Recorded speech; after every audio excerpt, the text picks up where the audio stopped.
തൊഴിൽ നഷ്ടപ്പെട്ട് തൊഴിൽ കിട്ടുന്നതുവരെ താൽക്കാലിക സഹായം എന്ന നിലയിൽ 6 മാസത്തെ ശമ്പളം തൊഴിൽ നഷ്ട സുരക്ഷ എന്ന നിലക്ക് നൽകാൻ ശ്രമിക്കും. പ്രായമായവരുണ്ട്, ശാരീരികമായി അയോഗ്യത സംഭവിച്ചവരുണ്ട്. അങ്ങനെയുള്ള ആളുകളുടെ കാര്യത്തിൽ സ്പെഷ്യൽ പെൻഷൻ പദ്ധതി ഏർപ്പെടുത്താൻ കഴിയുമോ എന്ന് നോക്കൂ. പ്രവാസികൾക്കായി ഒരു ജോബ് പോർട്ടൽ സൃഷ്ടിക്കും. ഇവിടെ നല്ല ജോലി തേടി വന്ന് നല്ല മട്ടിൽ ജീവിച്ച് പിന്നെ തിരിച്ചു വരുമ്പോൾ വിഷമിച്ചു പോകുന്ന അവസ്ഥ ഉണ്ടാകാൻ പാടില്ല.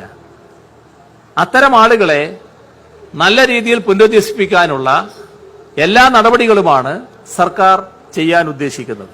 പ്രവാസി വിദ്യാർത്ഥികൾക്കായി പ്രഖ്യാപിച്ച ചെലവ് കുറഞ്ഞ കേരള പബ്ലിക് സ്കൂൾ, വാടക കുറഞ്ഞ താമസ പദ്ധതിയായ റെസിഡൻഷ്യൽ ടൌൺഷിപ്പ് തുടങ്ങിയ പ്രഖ്യാപനങ്ങളും ഇതോടൊപ്പം ജലരേഖയായി.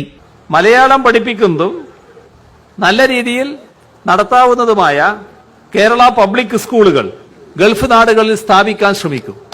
കാരണം തൊഴിൽ നഷ്ടപ്പെട്ടു എന്നുള്ളതുകൊണ്ട് കുട്ടിയുടെ പഠനം നഷ്ടപ്പെടരുതെന്നർത്ഥം. കുടുംബ നഗരങ്ങൾ, അതായത് താങ്ങാനാവുന്ന നിരക്കിൽ താമസ സൗകര്യവും മറ്റും ഒരുക്കാനുള്ള ഒരു നീക്കമാണിത്. പൊതു സ്വകാര്യ പങ്കാളിത്തത്തോടെ റെസിഡൻഷ്യൽ ടൌൺഷിപ്പുകൾ ഉണ്ടാക്കലാണ് ഉദ്ദേശിക്കുന്നത്.